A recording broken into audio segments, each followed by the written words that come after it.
Welcome back to my YouTube channel rkkitchenking. আজি আৰু এটা চাটনি ৰেচিপি লৈছো। চাটনি ৰেচিপি বহুত দিন দিয়া নাই। চাৰিটা শুকান জলকীয়া আছে আৰু কেঁচা জলকীয়া আছে, নহৰু আছে, পুদিনা পাত আছে, আদা আছে। এইখিনি মই চাটনি বনাব লৈছো মই। তেনেহলে আজিৰ ভিডিওটো আৰম্ভ কৰো।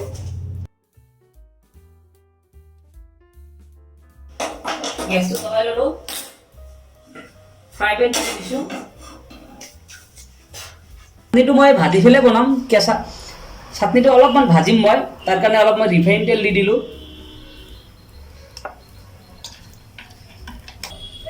ফাৰ্ষ্ট টাইম মই আদা নহৰুখিনি দি দিলোঁ। তাৰপিছত কেঁচা জলকীয়া, পুদিনা পাত, শুকান জলকীয়া, আদা, চয়াবিন গোটেইখিনি ভালদৰে 2-3 মিনিট সময় ভাজি ল'ব। ভাজিলে যিটো কেঁচাই বনালে যিটো গোন্ধ পায়, কিন্তু ভাজিলে সেইটো গোন্ধ নাথাকে। ভাজিলে খাই পেলে অলপ বেছি ভাল লাগে, কিন্তু কেঁচা খোৱাটো টেষ্টটো বেলেগ আৰু ভাজি খোৱাটো টেষ্টটো বেলেগ।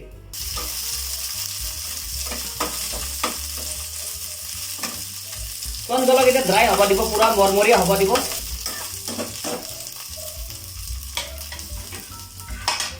এতিয়া দি দিলোঁ মই চয়াবিনখিনি। নিমখ আপোনালোকে চাটনি যিমানখিনি বনাই সিমান অনুযায়ী নিমখটো দি দিব। মই চাটনি অলপ বনাম, গতিকে মই নিমখ সোৱাদ অনুযায়ী দি দিম। এতিয়া আৰু বেলেগ একো মছলা নাই, এইখিনিয়ে ভালদৰে 3-4 মিনিট সময় কম জুইত ভাজি ল'ব। এইখিনি চয়াবিনখিনি তুলি দিলোঁ।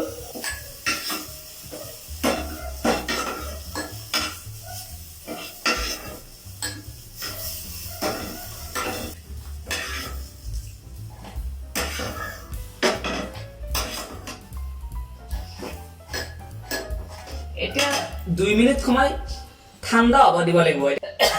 খুন্দনাত ধুনীয়াকৈ খুন্দিম।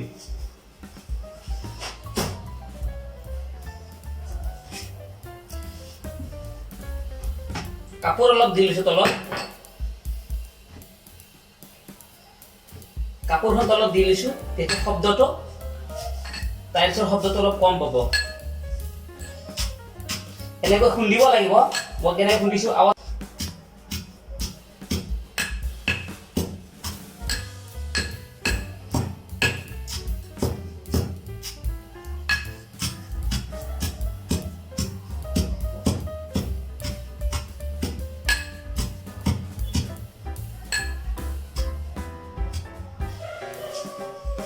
হৈছে, পুৰা সুন্দৰ হৈছে।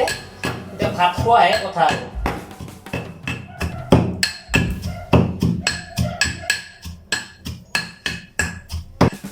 এইটোৱেই আছিল মোৰ আজিৰ ৰেচিপি। চিম্পুল এটা ৰেচিপি আজি বনালোঁ। চয়াবিন, শুকান জলকীয়া, কেঁচা জলকীয়া, আদা নহৰু মিলি এটা চাটনি বনাইছোঁ। চাটনিটো বনাই আপোনালোকে এদিন ট্ৰাই কৰক ঘৰত। বন্ধু বান্ধৱীসকল আজিৰ ৰেচিপিটো চাই কেনেকুৱা পালে নিশ্চয় কমেণ্ট বক্সত জনাই দিব। আৰু যদি মোৰ চেনেলটো ছাবস্ক্ৰাইব কৰা নাই, এতিয়াই মোৰ চেনেলটো ছাবস্ক্ৰাইব কৰক আৰু বেল নটিফিকেশ্যন অন কৰি থওক।